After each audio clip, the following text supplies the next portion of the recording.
కొందరు యూట్యూబర్లు అప్లోడ్ చేసిన street food blogs కారణంగా గుర్తింపు తెచ్చుకున్న కుమారి ఆంటీ ఇప్పుడు ఏకంగా సీరియల్స్ లో సైతం నటించేస్తుంది. జీ తెలుగు ఛానల్లో సోమవారం నుండి శనివారం వరకు 3 గంటల సమయంలో ప్రసారమయ్యే రాజేశ్వరి విలాస్ కాఫీ క్లబ్ సీరియల్లో కుమారి ఆంటీ స్పెషల్ అపియరెన్స్ లో తలుక్కుమంది.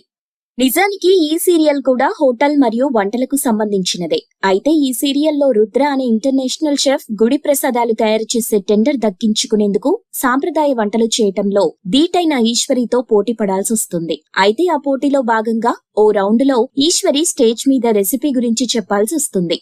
కానీ ఈశ్వరికి అక్కడ ఉన్న జనాన్ని అలాగే జడ్జెస్ ని చూసి భయమేస్తుంది. దాంతో కుమారి ఆంటీ కారులో అక్కడికి గ్రాండ్ ఎంట్రీ ఇచ్చి ఈశ్వరి తరపున స్టేజ్ మీద మాట్లాడి ఆమెను నెక్స్ట్ రౌండ్ కి వెళ్లేలా సాయపడుతుంది. ఇలా ఈ సీన్ లో కుమారి ఆంటీ తన యాక్టింగ్ ను ఇరగదీసేసింది. దీంతో కుమారి ఆంటీ ఫ్యాన్స్ ఇప్పుడు ఈ సీరియల్ కి ఫ్యాన్స్ అయిపోయారు.